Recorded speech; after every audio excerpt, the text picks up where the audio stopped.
पूर्व मंत्री रामलाल जाट से जुड़े मामले से बड़ी खबर के साथ कोर्ट ने सीबीआई जांच कराने के आदेश दिए। साल 2023 में रामलाल के खिलाफ केस दर्ज करने के आदेश दिए गए थे। कोर्ट के आदेश के बाद रामलाल जाट के खिलाफ मुकदमा दर्ज किया गया था। पूरण गुर्जर, सूरज जाट, महिपाल सिंह, महावीर चौधरी पर भी केस दर्ज किया गया था और इसके साथ ही परिवादी परमेश्वर जोशी की खान का हिस्सा हड़पने का आरोप लगाया गया था। हाईकोर्ट जस्टिस फरजंद अली ने सीबीआई जांच के आदेश दिए हैं। तो ये बड़ी खबर है। पूर्व राजस्व मंत्री रामलाल जाट के खिलाफ 5 करोड़ के धोखाधड़ी केस में सीबीआई जांच होगी। पूर्व मंत्री सहित 5 लोगों के खिलाफ 17 सितंबर 2022 को कोर्ट के आदेश पर भीलवाड़ा के करेड़ा थाने में धोखाधड़ी और चोरी का मामला दर्ज करवाया गया था। ये जानकारी है। राजसमंद के माइनिंग व्यवसायी परमेश्वर ने आरोप लगाया था कि करोड़ों रुपए की ग्रेनाइट माइंस में 50% शेयर मंत्री ने छोटे भाई के बेटे और उसकी पत्नी के नाम करवाए थे।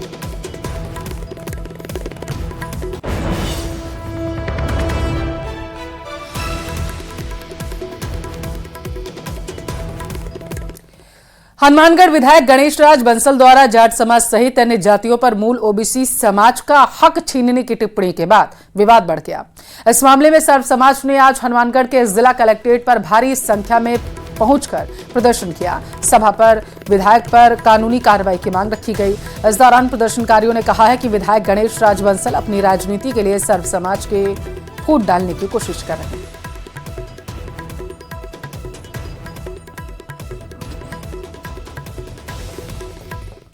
से निर्दलीय विधायक गणेश राज बंसल द्वारा जाट समाज सहित अन्य जातियों पर मूल ओबीसी समाज का हक छीनने का जो विवाद आया है, उसके बाद से लगातार विवाद बढ़ रहा है और जाट समाज सहित सर्व समाज आज हनुमानगढ़ जिला कलेक्ट्रेट पर प्रदर्शन कर रहे हैं। हमारे साथ हैं बलवीर बिश्नोई, इनसे बात करते हैं क्या है पूरा मुद्दा और क्या आंदोलन की रणनीति और क्या आगे की रणनीति रहेगी। सबसे पहले तो एक सम्मानीय जनप्रतिनिधि द्वारा किसी समाज विशेष को टारगेट करके एक ओछी मानसिकता दर्शाना, सबसे पहले मैं उनके बयान की निंदा करता हूं।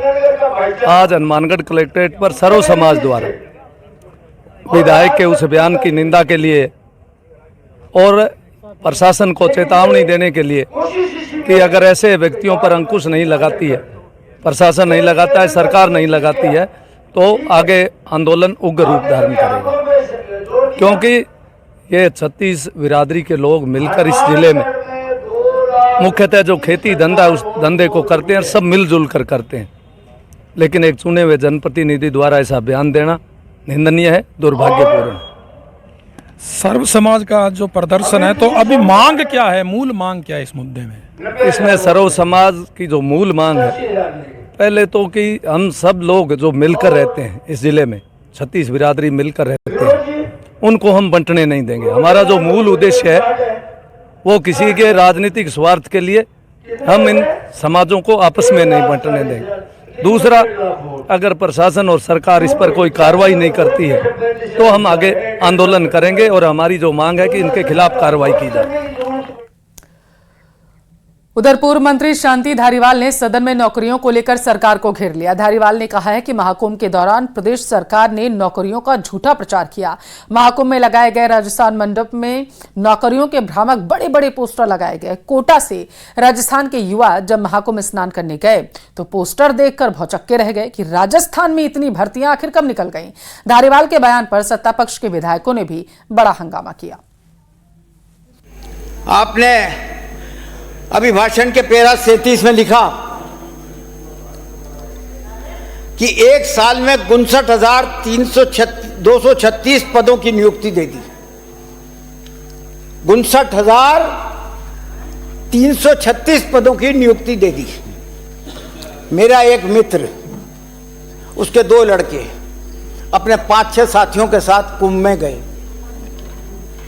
कुंभ में गए तो राजस्थान के मंडप को भी देखा उन्होंने, और देखने के बाद जब वापस आए तो बाहर एक होर्डिंग, बहुत बड़ा होर्डिंग लगा हुआ था, जिसमें लिखा हुआ था कि साहब 55% बजट की पालना कर दी गई है और 59,000 से भी ज्यादा सरकारी पदों को नियुक्ति दे दी गई है।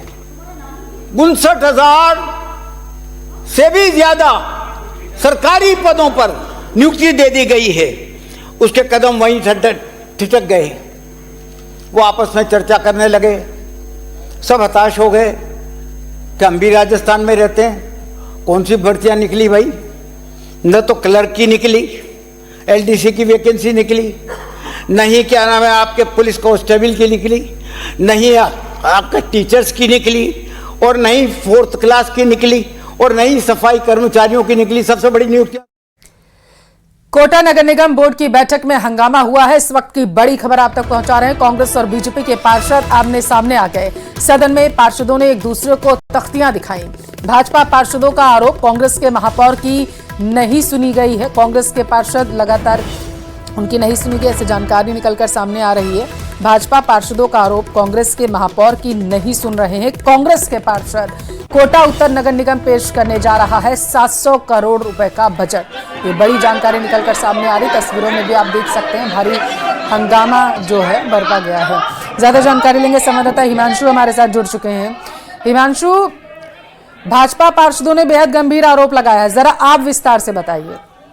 देखिए, जब भी कोटा नगर निगम में बोर्ड की बैठक होती है, हंगामा मोटे तौर पर अमूमन हर बार इस बोर्ड की बैठक में देखने को मिलता है। और आज जब फिर एक बार कोटा उत्तर नगर निगम बोर्ड की बैठक हुई तो कांग्रेस और बीजेपी के जो पार्षद हैं वो आमने सामने हो गए, आरोप प्रत्यारोप एक दूसरे के ऊपर लगाते हुए नजर आए। इसके साथ ही कांग्रेस और बीजेपी के पार्षदों ने एक दूसरे को लेकर के तख्तियां, जो बैनर है, आरोप और प्रत्यारोप के साथ में दिखा दी। वहीं जो भाजपा के पार्षद हैं उनकी तरफ से आरोप लगाया गया कि कांग्रेस के जो महापौर हैं मंजू मेहरा, उन कांग्रेस के जो पार्षद हैं वो उनकी सुनवाई ही नहीं करते। और एक तस्वीर और देखने को मिली जो फिलहाल आपसे कुछ देर पहले देखने को मिली कि जो मंजू मेहरा हैं उनकी गाड़ी को रोक लिया और पार्षदों ने उस गाड़ी का घेराव कर दिया और काफी देर तक वहां पर जो नारेबाजी है वो करते हुए नजर आए। इसके साथ ही महापौर की जो टेबल है उस पर जो है वो कागजों की बौछार करते हुए यहाँ पर पार्षद नजर आए।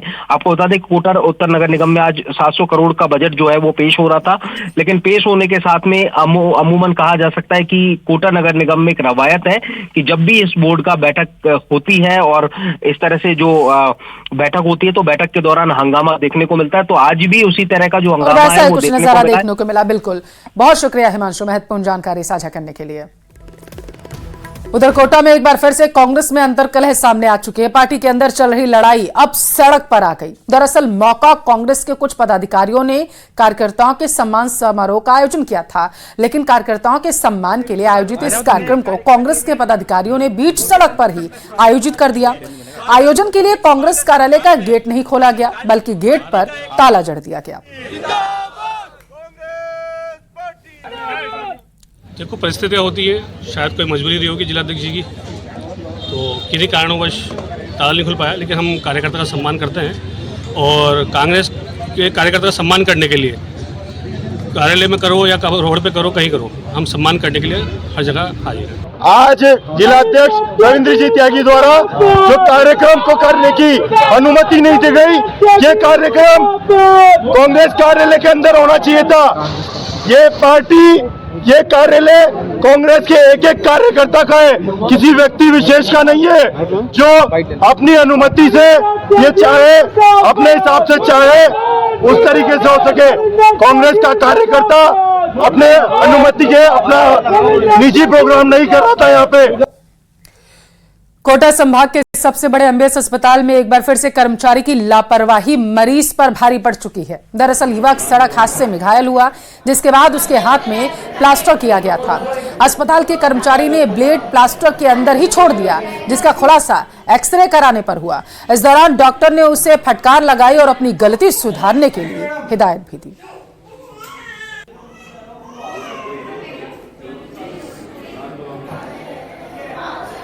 विधानसभा की कार्यवाही शुरू हो चुकी है। सीधी तस्वीरें आपको वहीं से दिखाएंगे जहां पर सत्ता पक्ष और विपक्ष आमने सामने आ चुके हैं। आप सुन लो चित्त से, जब आप रोजगार की बात करते हो, जितनी भी कांग्रेस के राज में जो भी विज्ञप्तियां निकली, माननीय सदस्य, समय समाप्त हो रहा है। अभी मेरा समय 5 मिनट खराब कर दिया। ऐसे क्या करते हो? पहले बार जीत गए हूं, वो भी नहीं बोलने दोगे? ऐसा थोड़ी होता है। नहीं नहीं, मैं बोलूंगा। रोजगार की जब बात आती है तो जितने पिछले राज में जितने भी विज्ञप्तियां निकली उन सब में स्टे आया, लेकिन इस सरकार में जब भी जितनी विज्ञप्तियां निकली है सबकी परीक्षा हो रही है। कोई नकल नहीं है, कोई पेपर लीक नहीं है। ये जो पिछले राज में हुआ, इसलिए आम युवा ये कह रहा है इस राज के आने बाद हमारा भविष्य बनने जा रहा है। ये आम युवा की बात है। माननीय सभापति जी, हमारी सरकार पुरजोर से कोशिश कर रही है और बराबर की है कि प्रदेश में चिकित्सा शिक्षा को बढ़ावा मिले, छोटे शहरों और कस्बों में विशेष चिकित्सा सेवाएं प्रारंभ हो और अस्पतालों में चिकित्सकों की कमी दूर हो। इसके लिए 1 वर्ष में 5 मेडिकल सरकारी कॉलेजें और 3 निजी कॉलेजें प्रारंभ हुई है। हर गांव ढाणी तक स्वास्थ्य सेवा को सुदृढ़ बनाना हमारी सरकार की सर्वोच्च प्राथमिकता है। पिछले वसुंधरा जी के राज में बीकानेर में सैटेलाइट को 2007 में उसको जिला अस्पताल। पाली के सबसे बड़े उपखंड मारवाड़ जंक्शन उपखंड का राजकीय अस्पताल इस समय प्रशासन की उपेक्षा का शिकार हो चुका है। सरकार विकास की उचित व्यवस्थाओं के नाम पर दावा कर तो रही है, दूसरी तरफ उपखंड का सबसे बड़ा अस्पताल में मात्र 2 ही डॉक्टर हैं। 2 डॉक्टर के भरोसे अस्पताल चल रहा। बताया जा रहा है कि ओपीडी में रोजाना 400 से 500 मरीज आते हैं। मौसमी बीमारियों के चलते आसपास के हजारों गांवों के ग्रामीणों का इलाज यहीं होता है। बीमारियों का दौर चल रहा है। हॉस्पिटल में आउटडोर में सर्दी, खांसी, जुकाम और बुखार के मरीज ज्यादा आ रहे हैं। इसके अलावा बुजुर्ग लोगों में सीओपीडी, सांस की बीमारियों के मरीज और कुछ सर्दी के मौसम को देखकर हार्ट संबंधी बीमारियों के भी मरीज आ रहे हैं। और इस दौरान मुख्यमंत्री आरोग्य आयुष्मान शिविर भी सरकार के द्वारा आयोजित किए जा रहे हैं, जो मरीजों के लिए काफी लाभदायक है। समस्या है वह ब्लॉक स्तरीय चिकित्सालय की है, जहां ओपीडी में अनेक मरीज करीब 200-300 मरीज प्रतिदिन यहाँ लाइन में खड़े रहते हैं। आए दिन मतलब चिकित्सकों की कमी से और स्टाफ के बराबर नहीं होने से यहाँ पर मरीजों को समस्याएं उठानी पड़ती है।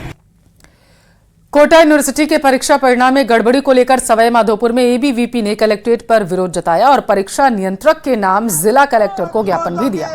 एबीवीपी कार्यकर्ता बजुरिया स्थित महावीर पार्क पर इकट्ठा हो गए। रैली के रूप में जिला कलेक्ट्रेट पहुंचे। कार्यकर्ताओं ने बताया कि यूजी परीक्षाओं में जमकर गड़बड़ी देखी गई। बीएससी फर्स्ट सेमेस्टर में कुछ विद्यार्थियों को 19 नंबर आने पर फेल कर दिया गया, जबकि 18 नंबर आने पर पास कर दिया गया। वहीं विद्यार्थियों के बैक लगा दी गई है। फीस कम करने और परिणाम में गड़बड़ी रोकने की मांग की गई। दिन कोटा विश्वविद्यालय के अंदर परीक्षा नियंत्रक द्वारा जबरन 80% विद्यार्थियों को फेल कर दिया जाता है, बैक लगा दी जाती है। ये जो काम है विश्वविद्यालय प्रशासन द्वारा जो नियमित किया जा रहा है, शिक्षा को धंधा बना दिया गया है, ये दुर्भाग्यपूर्ण है। और आज ये छात्र शक्ति जो कलेक्ट्रेट आई है, माननीय कलेक्टर महोदया से मिलने आई है, इन लोगों को एक न्याय दिलाने की बात जो है हम लोग को ध्यान में जो आता है, जिस प्रकार से आए दिन कोटा विश्वविद्यालय के अंदर भ्रष्टाचार के नए रिकॉर्ड को तोड़ा जा रहा है, ये दुर्भाग्यपूर्ण है और इसको ये छात्र शक्ति किसी भी हालत में बर्दाश्त करने वाली नहीं है। अजमेर के कुंदन नगर में फूस की कोठी में बन रहे एक भवन को अजमेर विकास प्राधिकरण ने जेसीबी से ध्वस्त कर दिया। इस मामले में अपना विरोध जताते हुए भवन के मालिक ने अजमेर विकास प्राधिकरण पर जमकर कार्रवाई का आरोप लगाया है। साथ ही कहा है कि प्राधिकरण की तरफ से कोई नोटिस भी नहीं दिया गया था। मामले को लेकर स्थानीय लोगों में काफी गुस्सा है। ये यूआईटी वाले हैं, कोटी अजमेर है, हमारे बाप दादा 60-70 साल से रह रहे हैं और ये लोडाओं की जमीन है और यूआईटी ने जबरदस्ती नाजायज कब्जा कांटाबंदी कर रखी है। और मेरा पुराना मकान था, मैं तोड़ के उसको रिपेयर करा रहा था। कितने टाइम से रहते हो? अभी कम से कम नहीं तो 30-40 साल से रहे। और यहाँ पर लगभग 60-70 सालों से लोग रह रहे हैं। 102 परिवार हैं यहाँ जो निवास कर रहे हैं और ये लोडा स्टेट की ज़मीन है और इसको एडीए ने एक्वायर कर रखा है, लेकिन उनका कोई मतलब हमें कभी उन्होंने नोटिस नहीं दिए कि ऐसे रह रहे हो। यहाँ पर बरसों से यहाँ रह रहे हैं। आज एडीए के पटवारी और नाम हम जानते नहीं पटवारी का।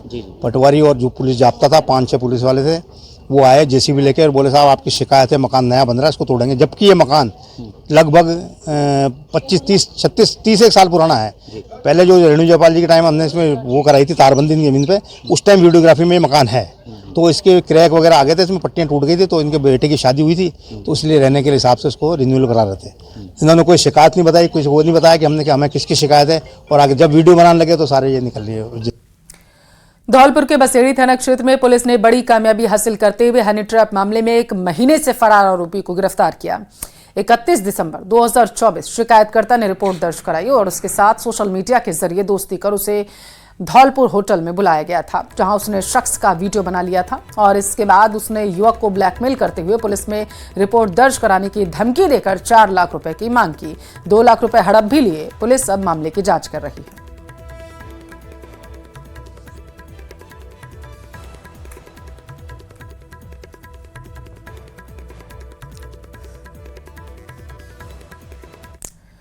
बीकानेर का उधर डिडवाना में पारिवारिक विवाद को लेकर बड़े भाई ने छोटे भाई पर कुल्हाड़ी से वार कर दिया, जिससे उसकी मौके पर ही मौत हो गई। घटना खुनखुना थाना क्षेत्र के तोशीना गांव की है। सूचना मिलते ही पुलिस मौके पर पहुंची। आरोपी बड़े भाई को हिरासत में लिया गया। जानकारी के अनुसार दोनों भाई सुबह किसी पारिवारिक कार्यक्रम से रात 9 बजे घर लौट रहे थे। घर लौटने के बाद रात तकरीबन 10 बजे के आसपास किसी बात को लेकर आपसी कहासुनी हो गई। कहासुनी के बाद बड़े भाई ने छोटे भाई पर कुल्हाड़ी से 5 से 6 बार वार किया। घटना में घायल श्रवण राम को परिजन अस्पताल लेकर पहुंचे, जहां डॉक्टर ने चेकअप कर उन्हें मृत घोषित कर दिया। श्रीगंगानगर के घरसाना में बीकानेर के लिए रेफर की गई गर्भवती महिला की रास्ते में ही एम्बुलेंस स्टाफ की टीम ने सुरक्षित डिलीवरी करवाई है। घरसाना के गांव 8 MGM रोजड़ी निवासी गर्भवती महिला को देर रात घरसाना CSC से बीकानेर के लिए रेफर किया गया, लेकिन घर्षण से निकलते ही गर्भवती महिला ने एम्बुलेंस में ही बच्चे को जन्म दिया है। इस दौरान 108 एम्बुलेंस स्टाफ ने बच्चे की सुरक्षित डिलीवरी करवाई। डूंगरपुर के दोवड़ा थाने के 5 पुलिसकर्मियों की दबंगई देखी गई। फलोज पंचायत के पूर्व उप सरपंच सहित 3 लोगों ने दोवड़ा थाने के 5 पुलिसकर्मियों के खिलाफ बेवजह उनके साथ मारपीट करने का आरोप लगाया। पीड़ित लोगों ने एसपी को परिवार सौंपकर न्याय की गुहार लगाई है। 5 पुलिसकर्मी द्वारा बहुत मारपीट की सब हमें चलाया नहीं जा रहा है। हॉस्पिटल में हमने दवाई की हमारी। इसके बाद हम 2 तारीख को हमने CSF को 70 व्यक्तियों के साथ में हम मिले और मिलने के बाद भी हमारी अभी तक FIR दर्ज नहीं हुई है।